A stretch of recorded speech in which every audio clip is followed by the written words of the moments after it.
ಸ್ನೇಹಿತರೆ ನಮಸ್ಕಾರ. ಇವತ್ತಿನ ಎಲ್ಲ ಮಾಧ್ಯಮಗಳಲ್ಲೂ ನೀವು ನೋಡ್ತಾ ಇರ್ತೀರಾ ಯಾವ ಥರ ಕೋರ್ಟು ಛೀಮಾರಿ ಹಾಕಿ ಕೇಂದ್ರ ಸರ್ಕಾರನೇ ಒಪ್ಕೊಂಡಿದೆ, ಇನ್ನೊಂದು ವಾರದಲ್ಲಿ ನಾವು ರಾಜ್ಯಕ್ಕೆ ಬರಬೇಕಾಗಿರೋ ಬರ ಪರಿಹಾರ ನಿಧಿ ಏನಿದೆ ಅದನ್ನು ಕಳಿಸ್ತೀವಿ ಅಂತ ಹೇಳಿ. ಅಂದರೆ ಈ ಪರಿಸ್ಥಿತಿ ಯಾಕೆ ಬಂತು? ಮೊದಲನೇದಾಗಿ ಯಾಕೆ ಒಂದು ಒಕ್ಕೂಟ ವ್ಯವಸ್ಥೆಯಲ್ಲಿ ರಾಜ್ಯಕ್ಕೆ ಬರಬೇಕಾಗಿರೋ ಅದು ಪರಿಹಾರ ಆಗಿರಲಿ, ತೆರಿಗೆ ಹಣ ಆಗಿರಲಿ, ನಮ್ಮ ದುಡ್ಡನ್ನು ನಾವು ಕೇಳೋದಕ್ಕೆ ಕೋರ್ಟ್ವರೆಗೂ ಹೋಗಬೇಕಾ? ಒಕ್ಕೂಟ ವ್ಯವಸ್ಥೆಯಲ್ಲಿ ಪ್ರಧಾನಮಂತ್ರಿಯವರಿಗೆ, ಹಣಕಾಸಿನ ಮಂತ್ರಿಯವರಿಗೆ ಜವಾಬ್ದಾರಿ ಇಲ್ವಾ? ರಾಜ್ಯಕ್ಕೆ ಬರಬೇಕಾಗಿರೋ ಹಣವನ್ನು ಸರಿಯಾದ ಸಮಯದಲ್ಲಿ ಕೊಡೋ ಕೆಲಸ ನಿಮ್ದಲ್ವಾ? ಟ್ಯಾಕ್ಸ್ಗಳು ಮಾತ್ರ ಕರೆಕ್ಟಾಗಿ ತಗೊಂತೀರಾ? ನಾವು ITR ಫೈಲ್ ಮಾಡಿಲ್ಲ ಅಂದರೆ 10,000 ರೂಪಾಯಿವರೆಗೂ ಫೈನ್ ಬೇರೆ ಹಾಕ್ತೀರಾ ನಮ್ಮ ಹತ್ರ.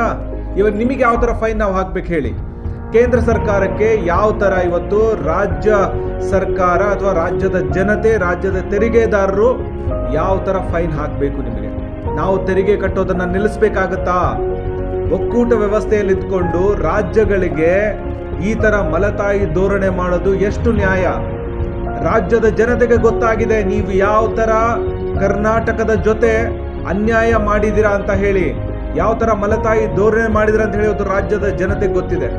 28 ಮಂದಿ ಸಂಸದರಲ್ಲಿ ಒಕ್ಕೂಟ ವ್ಯವಸ್ಥೆಯ ಬಗ್ಗೆ, ರಾಜ್ಯಕ್ಕಾಗ್ತಾ ಇರೋ ಒಂದು ಅನ್ಯಾಯದ ಬಗ್ಗೆ ಯಾರಾದರೂ ಒಬ್ರು ಮಾತಾಡಿದಾರಂದ್ರೆ ಅದು DK ಸುರೇಶ್ ಅವರು ಮಾತ್ರನೇ.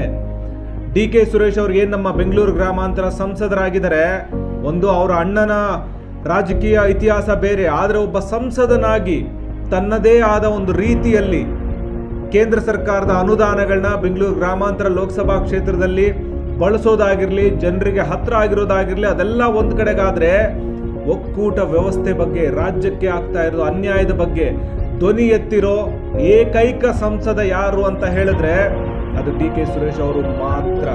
ಅಂಥವ್ರಿಗೆ ನನ್ನ ಓಟ್ ಇರುತ್ತೆ, ನಮ್ಮ ಬೆಂಬಲ ಇರುತ್ತೆ.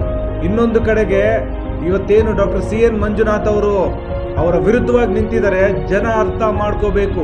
ಇವತ್ತು ಒಕ್ಕೂಟ ವ್ಯವಸ್ಥೆಗೆ ಗೌರವ ಕೊಡೋ ಸಂಸದರು ಬೇಕಾಗಿದ್ದಾರೆ, ಒಕ್ಕೂಟ ವ್ಯವಸ್ಥೆಗೆ ಒಂದು ಹೋರಾಟ ಮಾಡೋ ಒಂದು ಸಂಸದರು ಬೇಕಾಗಿದ್ದಾರೆ. ಅಂತ ಹೋರಾಟ ಮಾಡೋ ಶಕ್ತಿ DK ಸುರೇಶ್ ಅವರಲ್ಲಿ ಮಾತ್ರ ಇದೆ. CN ಮಂಜುನಾಥ್ ಅವರು ರಿಟೈರ್ಮೆಂಟ್ ಲೈಫ್ನ ಮಾಡೋದಕ್ಕೆ ಇವತ್ತು ರಾಜಕಾರಣಕ್ಕೆ ಬರ್ತಾ ಇದ್ದಾರೆ. ಅವರಿಗೆ ಯಾವುದೇ ರೀತಿಯಾದ ಬದಲಾವಣೆ ಮಾಡೋ ಅವಶ್ಯಕತೆನೂ ಇಲ್ಲ, ಯಾವುದೇ ರೀತಿಯಾದ ಬದಲಾವಣೆ ಮಾಡಿಸೋ ಅವಶ್ಯಕತೆ ಪಕ್ಷಕ್ಕೂ ಇಲ್ಲ.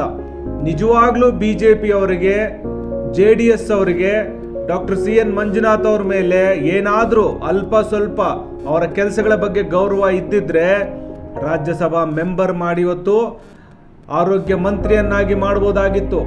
ಆದರೆ ಅದನ್ನು ಮಾಡ್ತಾ ಇಲ್ವೇ? ಯಾಕೆ ಮಾಡ್ತಾ ಇಲ್ಲ? ಯಾಕಂದ್ರೆ ಇವತ್ತು ಅವರು ಬರೀ ರಿಟೈರ್ಮೆಂಟ್ ಲೈಫನ್ನು ಮಾಡೋದಕ್ಕೆ ಮಾತ್ರ ಇವತ್ತು ರಾಜಕಾರಣಕ್ಕೆ ಬರ್ತಾ ಇದ್ದಾರೆ. ಅವರ ಅಫಿಡವಿಟ್ ನೋಡ್ತಾ ಇದ್ರೆ ಆಲ್ಮೋಸ್ಟ್ 100 ಕೋಟಿ ಆಸ್ತಿ ಘೋಷಣೆ ಮಾಡಿದ್ದಾರೆ, 98 ಕೋಟಿ ಹತ್ತತ್ರ ಆಸ್ತಿ ಘೋಷಣೆ ಮಾಡಿದ್ದಾರೆ. ಒಬ್ಬ ಸರ್ಕಾರಿ ಆಸ್ಪತ್ರೆಯ ಉದ್ಯೋಗಿ ಅವರ ಸ್ಯಾಲರಿ ಏನಿಲ್ಲ ಅಂದ್ರೆ ನಿಮಗೆ 1.5 ಲಕ್ಷದಿಂದ 2 ಲಕ್ಷದ ಒಳಗಡೆ ಇರುತ್ತೆ, ಅದು ಹೈಯೆಸ್ಟ್ ಸ್ಯಾಲರಿ. ಬರೀ ಒಂದು ಸರ್ಕಾರಿ ಉದ್ಯೋಗಿಯಾಗಿ ಬರೀ ಆ ಒಂದು ಸ್ಯಾಲರಿಯನ್ನು ಇಟ್ಕೊಂಡು 100 ಕೋಟಿ ಹತ್ತತ್ರ ಆದಾಯ ಹೇಗೆ ಬರುತ್ತೆ? ಅದನ್ನೂ ನೀವು ಇಮ್ಯಾಜಿನ್ ಮಾಡಬೇಕಾಗುತ್ತಲ್ವಾ? ಅದನ್ನೂ ಯೋಚನೆ ಮಾಡಬೇಕಾಗುತ್ತಲ್ವಾ? ಸೊ ಬೆಂಗಳೂರಿನ ಗ್ರಾಮಾಂತರ ಜನರಿಗೆ ಇವತ್ತು 2 ಆಪ್ಷನ್ಸ್ ಇದೆ. ಒಂದು, ರಾಜ್ಯದ ಬಗ್ಗೆ ಅತಿಯಾದ ಕಾಳಜಿ ಇಟ್ಕೊಂಡು ಒಕ್ಕೂಟ ವ್ಯವಸ್ಥೆಯಲ್ಲಿ ರಾಜ್ಯಕ್ಕೆ ಆಗ್ತಾ ಇರೋ ಒಂದು ಅನ್ಯಾಯದ ಬಗ್ಗೆ ಧ್ವನಿ ಎತ್ತಿ ಇವತ್ತು ಬರ ಪರಿಹಾರ ರಾಜ್ಯಕ್ಕೆ ಬರೋ ಥರ ಒಂದು ಧ್ವನಿ ಎತ್ತಿರೋ DK ಸುರೇಶ್ ಅವರಿದ್ದಾರೆ. ಇನ್ನೊಂದು ಕಡೆಗೆ ತನ್ನ ರಿಟೈರ್ಮೆಂಟ್ ಆದಮೇಲೆ ಇವತ್ತು ರಿಟೈರ್ಮೆಂಟ್ ಲೈಫನ್ನು ಪಾಲಿಟಿಕ್ಸಲ್ಲಿ ಕಳೆಯೋದಕ್ಕೆ ಬಂದಿರೋ ಡಾಕ್ಟರ್ CN ಮಂಜುನಾಥ್ ಅವರಿದ್ದಾರೆ.